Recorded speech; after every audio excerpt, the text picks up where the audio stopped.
Hello there, MSL here and welcome to this IFRS summary video on IFRS 10 Consolidated Financial Statements, which outlines the requirements for the preparation and presentation of consolidated financial statements that requires entities to consolidate other entities that they control.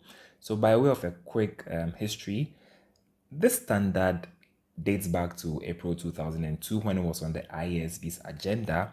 And then in 2008, there was a standard called IAS 27, which initially dealt with both separate and consolidated financial statements. And then in December of 2008, there was an exposure draft to introduce IFRS 10.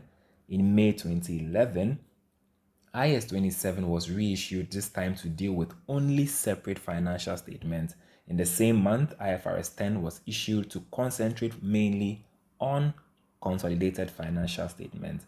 And then in October 2012, there were some amendments that dealt with exemptions for investment entities. Enough of the history background.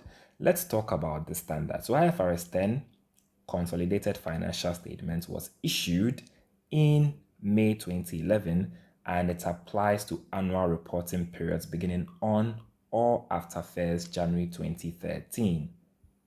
With this information out of the way, what is the objective of IFRS 10? Why was this standard issued in the first place? So the objective of IFRS 10 is to establish principles for the presentation and preparation of consolidated financial statements when an entity controls one or more other entities. Furthermore, IFRS 10 gives us some areas or some things it covers. So first thing is to remember that IFRS 10 or this standard requires a parent entity to present consolidated financial statements. Take note, the standard defines a parent as an entity that controls one or more other entities. IFRS 10 also defines the principle of control and establishes control as the basis for consolidation. Furthermore, IFRS 10 sets out how to apply the principle of control to identify whether an investor controls an investee and therefore must consolidate that investee. The standard further also sets out the accounting requirements for the preparation of consolidated financial statements. And finally, IFRS 10 defines an investment entity and sets out an exception to consolidating particular subsidiaries of an investment entity. I'll tell you more about this shortly. So now that we know this as well, let's talk a lot more about the principle of control. So first thing to know is that an investor determines whether it is a parent by assessing whether it controls one or more investees. So here an investor considers all relevant facts and circumstances when assessing whether it controls an investee. There are some elements that will show that there's control in existence. So what you need to remember here is that an investor controls an investee if and only if the investor has all of the following elements. So I'll talk about three elements. All of these elements must be present for control to be in existence. The first is that the investor should have power over the investee. So here, the investor should have existing rights that give it the ability to direct the relevant activities of the investee. Take note, relevant activities here are any activities that significantly affect the investee's returns. What you need to know about power is that power arises from rights. So such rights can be straightforward rights, such as through voting rights by owning a majority of, let's say, voting shares, or these rights can be complex, for example, through being embedded in contractual arrangements. An investor that holds only protective rights, remember, cannot have power over an investee and so cannot control an investee. The next element we need to know, or what will show that control exists, is that the investor should have exposure or rights to variable returns from their involvement with the investee.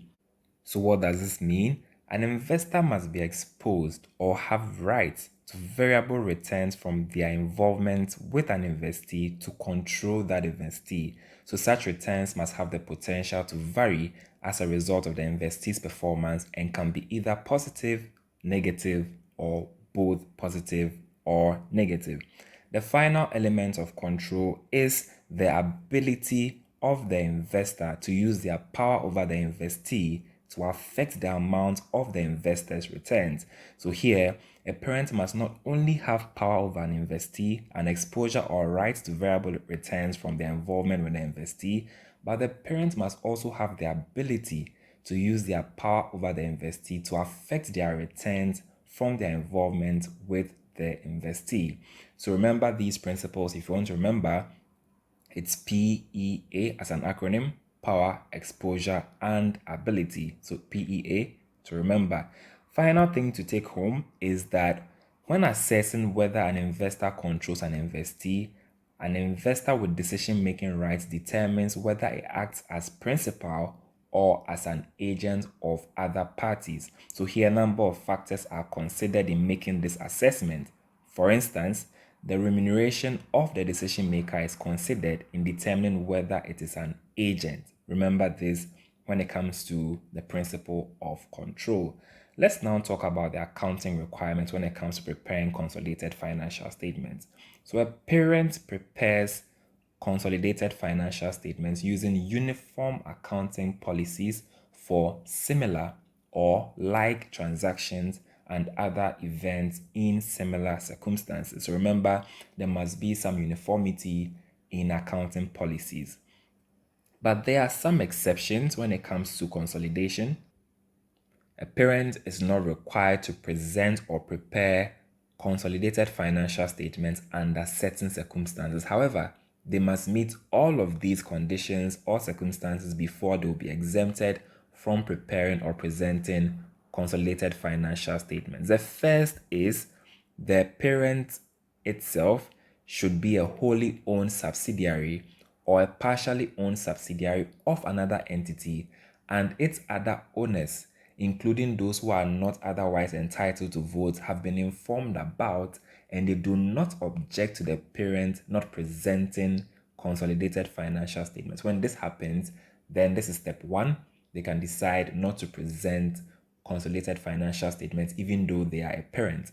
The next is that their debt or equity instruments are not traded in a public market. Here, this could mean either domestic or foreign stock exchange or any over-the-counter market, including local or regional markets. So when this is also met, then the parent has met step number 2 in the decision-making process of whether or not they can say they will not present and prepare consolidated financial statements. The third is that the parent did not file, nor are they in the process of filing their financial statements with the Securities Commission or any other regulatory organization for the purpose of issuing any class of instruments in a public market.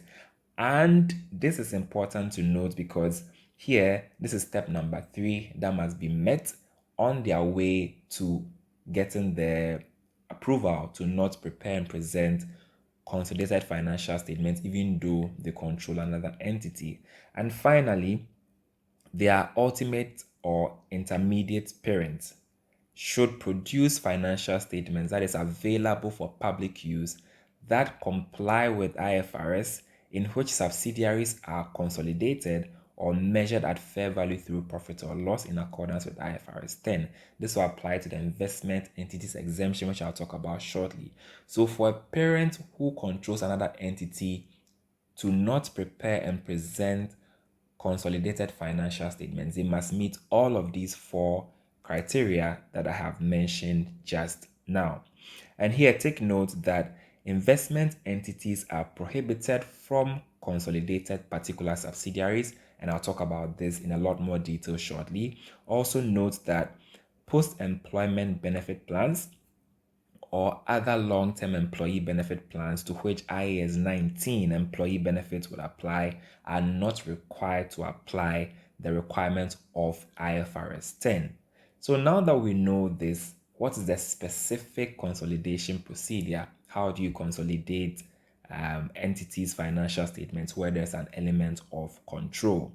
So for consolidated financial statements, first thing to do is you need to combine like items of assets, liabilities, equity, income, expenses, and cash flows of the parent with those of their subsidiaries. The next to do is you need to offset or eliminate the carrying amount of the parent's investment in each subsidiary and the parent's portion of equity in each subsidiary. Take note that IFRS 3 business combinations will give us the rules on how to account for any related goodwill that will arise. The next is to eliminate in full any intra-group assets and liabilities, equity, income, expenses, and cash flows relating to transactions between entities of the group. So here, profits or losses resulting from intra-group transactions that are recognized in assets such as inventory and fixed assets are to be eliminated in full. So still on the consolidating procedures, we need to remember that a reporting entity includes the income and expenses of a subsidiary in the consolidated financial statements from the date it gains control until the date when the reporting entity ceases to control the subsidiary. Also note that income and expenses of the subsidiary are based on the amount of the assets and liabilities recognized in the consolidated financial statements at the acquisition date. Finally, a very important requirement is that the parent and subsidiaries are required to have the same reporting dates, or consolidation should be based on additional financial information prepared by the subsidiary unless this is impracticable. Where this is impracticable, the most recent financial statements of the subsidiary are to be used, and these should be adjusted for the effects of significant transactions or events between the reporting date of the subsidiary and the consolidated financial statements. Most important to remember is that the difference between the date of the subsidiary's financial statement and that of the consolidated financial statement should not be more than 3 months. So there should not be a period of more than 3 months between the date of the subsidiary and that of the parent, even if there is a difference in date. But the ideal situation, of course, is to have aligned dates between the parent and the subsidiary for consolidation purposes. Now let's talk about non-controlling interest, or what is popularly known as NCI.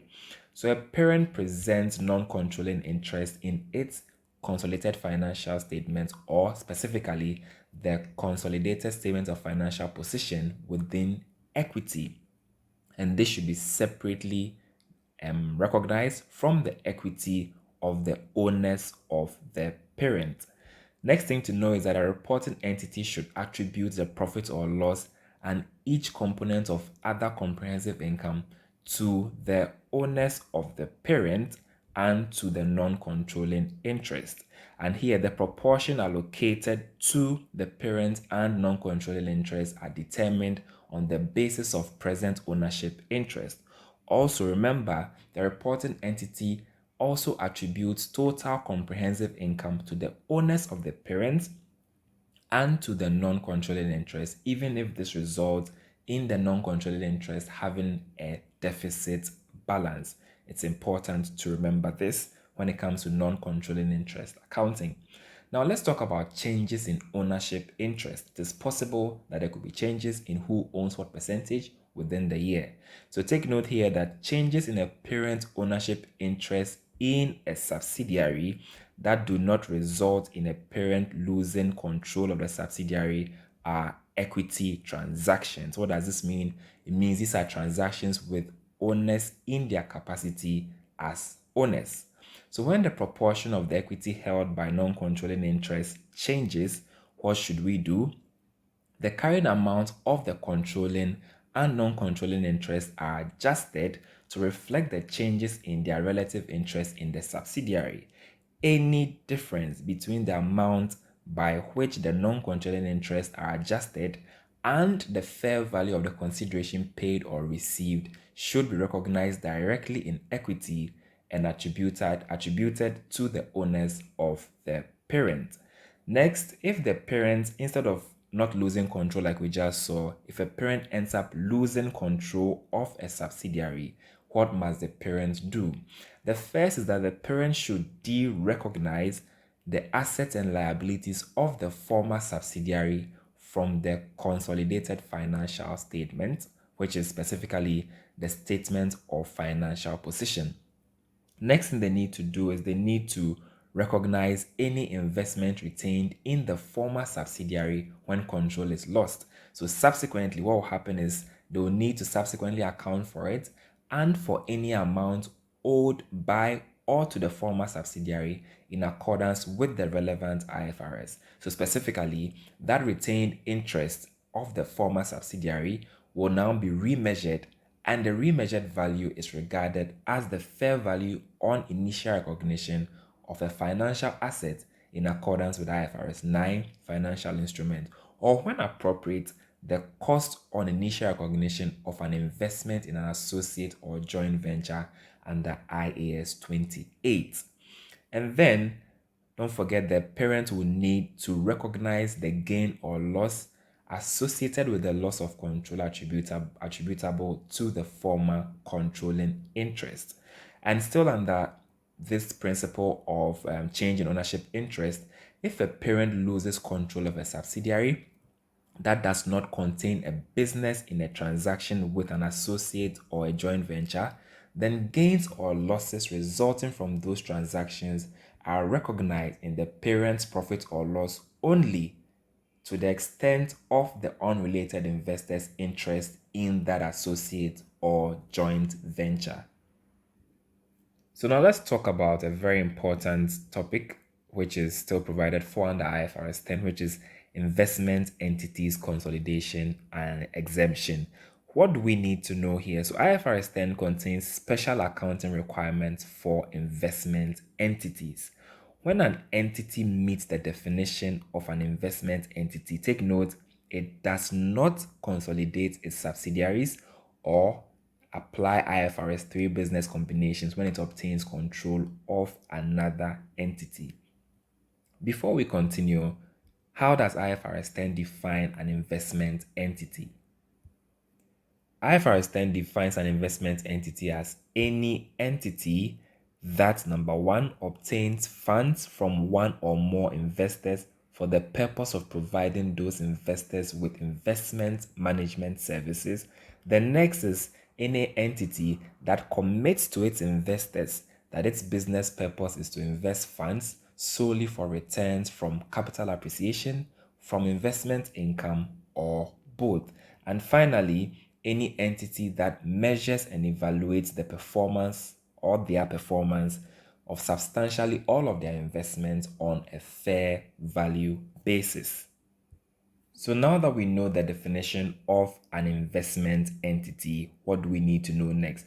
Now, IFRS 10 provides that entities is required to consider all facts and circumstances when assessing whether it is an investment entity, including its purpose and design. So to help us or to provide further guidance, IFRS 10 provides that an investment entity should have some characteristics. So here, these characteristics are for a number provided in the standard, but it's not an exhaustive list, it's just for guidance. The first characteristic an investment entity should have is that it should have more than one investment. Number two, it should have more than one investor. Number three, it should have investors that are not related parties of that investment entity. And number four, it should have ownership interest in the form of equity or similar interest. Take note, like I mentioned earlier, the absence of any of these four typical characteristics does not necessarily disqualify an entity from being classified as an investment entity.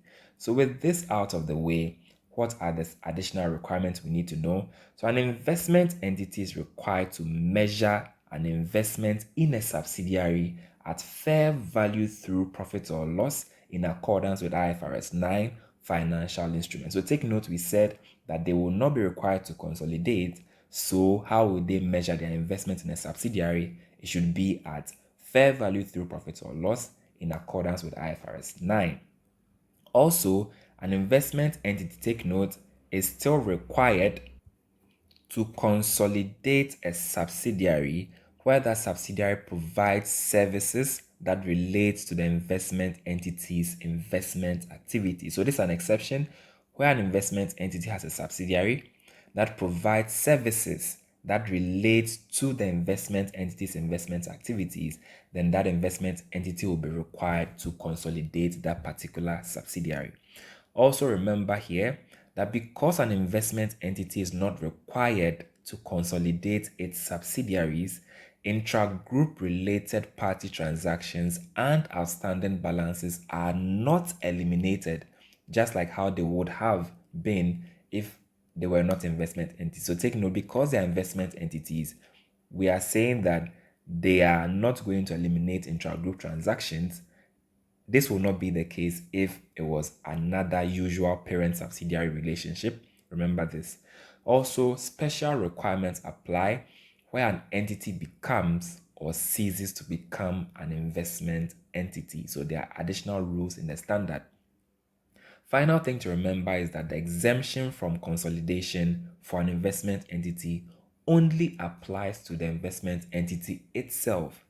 Accordingly, any parent of an investment entity is required to consolidate all entities that it controls, including those controlled through an investment entity subsidiary, unless the parent itself is an investment entity themselves.